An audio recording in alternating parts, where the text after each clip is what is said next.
पाकिस्तान का सबसे बड़ा दुश्मन कौन था? CIA, raw, NSA, FBI, Israel, आपके केले वाला, आपके दूध वाला, आपकी फूफो? नो, पाकिस्तान का सबसे बड़ा दुश्मन था, या कहना चाहिए है, मजलिस एहरार इस्लाम। इनको जो असल शोहरत मिली थी वो कश्मीर में जो दंगे फसाद हो रहे थे 1931 में, उस वक्त मिली थी, जब इन्होंने ये क्लेम किया था कि हम कश्मीर के मुसलमानों का मसला सॉल्व करेंगे, लेकिन उसके लिए पहले से ही ऑल इंडिया कश्मीर कमेटी बना दी गई थी।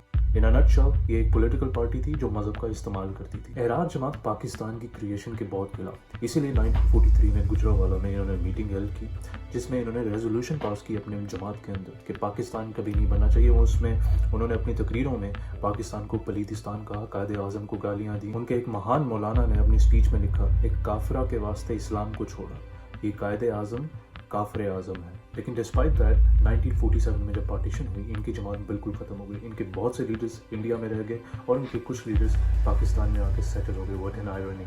इनमें से जो प्रोमिनेंट मेंबर था वो था सैयद अताउल्लाह शाह बुखारी, और ये वो बंदा था जिसने एहरार इस्लाम का फ्यूचर डिसाइड किया था पाकिस्तान में। इसलिए कुछ आराम के बाद नवंबर और दिसंबर में 1947 में इसने मीटिंग हेल्ड की। डिसीजन ये लिया गया कि नाम बदलकर ऑल पाकिस्तान मजलिस एहरार रख दिया जाए। अब इस फैसले के बाद एहरार के जो लीडर्स थे उनके लिए सबसे बड़ा मिशन स्टार्ट हुआ, अपनी इज्जत पाकिस्तान के लोगों में वापस लाना। इसीलिए वो शहर शहर गए और तकरीरें स्टार्ट की। उस तकरीरों में एक चीज़ कॉमन थी और वो थी अहमदियत। एहरार जमात की जो तकरीरें थी वो उसमें ये कहते थे कि अहमदी पाकिस्तान के दुश्मन हैं, गद्दार हैं, इसीलिए इनको रोका जाए। अपने सर से इल्ज़ाम उठा के अहमदियत पर डाल दिया।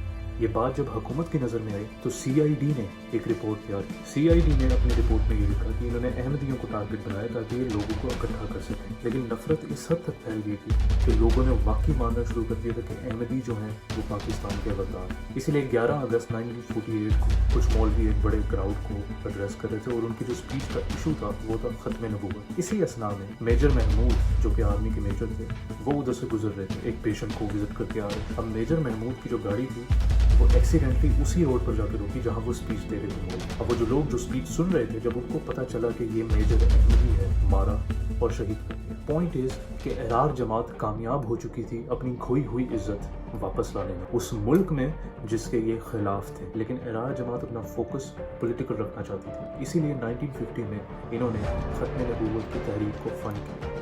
सियासत भी करनी है, लेकिन सियासत करने के लिए लोगों को इकट्ठा करना है मजहब के नाम पर। एहरार जमात की डिमांड्स बड़ी सिंपल, अहमदियों को माइनॉरिटी नॉन मुस्लिम करार दिया जाए, ज़फ़रुल्लाह खान साहब को निकाला जाए और अहमदियों को गवर्नमेंट पोजीशंस पे ना लाया जाए। CID ने एक और रिपोर्ट तैयार की जिसमें उन्होंने ये कहा कि एहरार लीडर्स के पास बहुत सी मस्जिदें हैं और ये इमाम और खातिब के तौर पर काम करते हैं। इनके जो रिंग लीडर्स हैं वो पीछे रहते हैं और वो इनको हुक्म देते हैं और वो कभी सामने नहीं आते। अब आप ये सोच रहे होंगे हुकूमत ने इतना बड़ा एक्शन क्यों नहीं लिया? क्योंकि हुकूमत के कुछ मेंबर्स इनके साथ में लगे। CID ने अपनी रिपोर्ट में साबित किया कि इन न्यूज़पेपर्स को इतनी अमाउंट मिली और इनके जो पीछे बंदा जो था वो मिस्टर दौलताना था।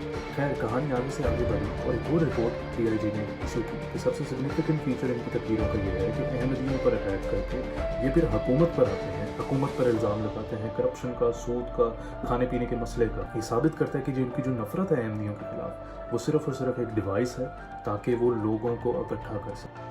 खैर, one thing led to another और 1953 में फाइनली इनके मेंबर्स जो थे एहरार के वो गलियों में आ गए और पूरे पंजाब और लाहौर और across the cities of Pakistan उन्होंने दंगे फसाद करना शुरू कर दिए। इसीलिए आर्मी को आना पड़ा। उन्होंने मार्शल लॉ लगाया। मौलाना अब्दुल सत्तार नियाजी जो एहरार के मेंबर थे उनको सजाए मौत की सज़ा सुनाई गई। इसी तरह मौलाना मौदूदी जो जमात इस्लामी के फाउंडर थे उनको भी सजाए मौत की सज़ा सुनाई गई। प्राइम मिनिस्टर को डिस्क्वालीफाई कर दिया गया, उनकी कैबिनेट को पूरी की पूरी कैबिनेट को डिस्क्वालीफाई कर दिया गया, चीफ मिनिस्टर को हटा दिया गया। हैप्पी एंडिंग लगती है, मुझे भी लगी थी, लेकिन 1970 में ये दोबारा उभरे। इन्होंने वही स्पीचेस, वही हरकतें दोबारा शुरू कर दी। ये सब के सब जो एक्शंस थे ये इसलिए थे जो इज्जत ये खो चुके थे पार्टीशन पे और पार्टीशन से पहले लोगों की नजरों में, वो इन्होंने वापस लेनी थी और ले ली।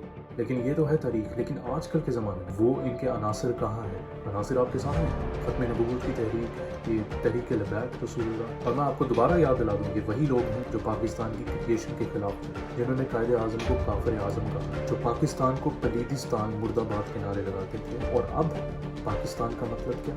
ला इलाहा इल्लल्लाह।